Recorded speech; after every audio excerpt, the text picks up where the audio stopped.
ओम नमो भगवते वासुदेवाय। नमस्कार दोस्तों आज के इस वीडियो में हम बात करेंगे अजा एकादशी के बारे में। तिथि को लेकर के उलझने बहुत सारी हैं, तो हमें आज के वीडियो में ये जानने को मिलेगा कि हमें अजा एकादशी का व्रत किस दिन करना चाहिए, यानी कि 10 तारीख को या फिर 11 तारीख का व्रत रखना है।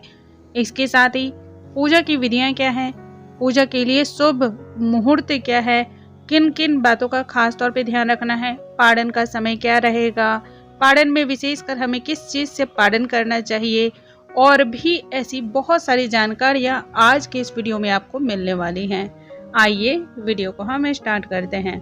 नमस्कार दोस्तों, कैसे हैं आप सभी। उम्मीद करती हूँ आप सभी स्वस्थ होंगे, सुरक्षित होंगे और आप सभी के उत्तम भविष्य की कामना करते हुए आज का ये वीडियो स्टार्ट करती हूँ। दोस्तों, हमारे धर्म ग्रंथों में, हमारे पुराणों में एकादशी के बारे में एक ऐसी बात कही गई है जो आपको भी अचंभित करने वाली है। कहा जाता है एकादशी का व्रत से बड़ा दूसरा कोई भी व्रत नहीं होता है। एकादशी का व्रत करने वाले को सभी प्रकार के पुण्य फल की प्राप्ति होती है। भाद्रपद माह के कृष्ण पक्ष की एकादशी को अजा एकादशी या फिर अनंत एकादशी के नाम से हम सभी जानते हैं। अजा एकादशी के व्रत से कई अश्वमेघ यज्ञ करने के बराबर के फल की प्राप्ति होती है।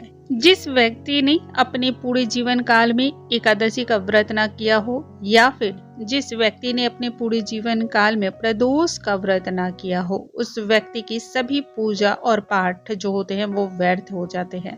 कहा जाता है जो भी भक्त एकादशी का व्रत और प्रदोष का व्रत करता है, उस व्यक्ति को इस जन्म में सभी सुखों की प्राप्ति तो होती ही है, साथ ही मृत्यु के बाद भी उस व्यक्ति को तमाम तरह के सुख की प्राप्ति होती है।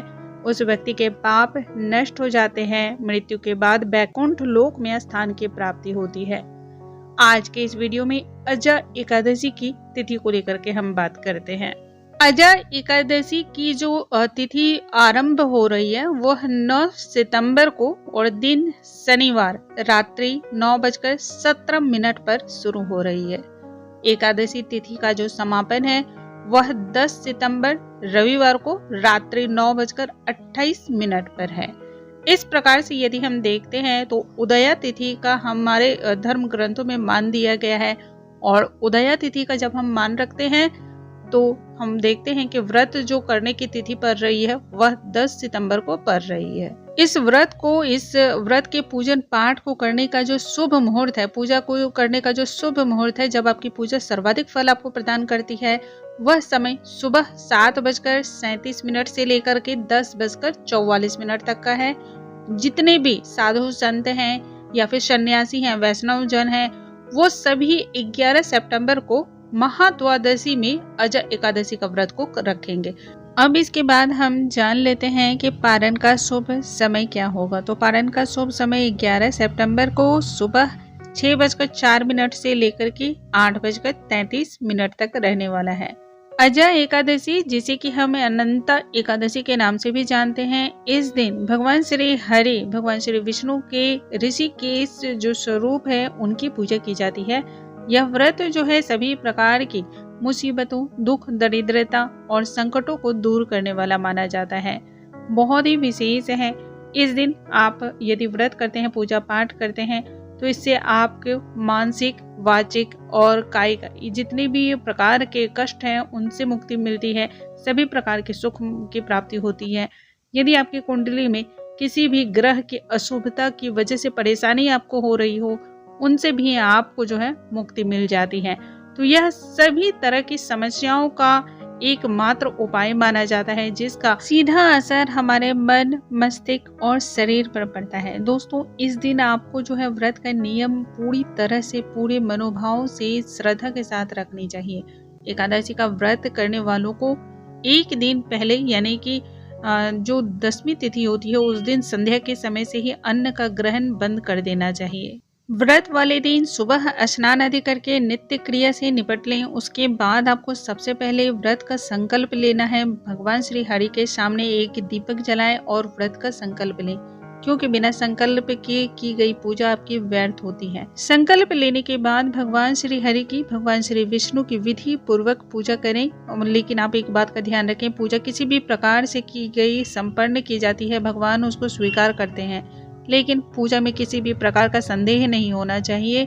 पूरे मनोभाव से और श्रद्धा के साथ पूजा को संपन्न करें।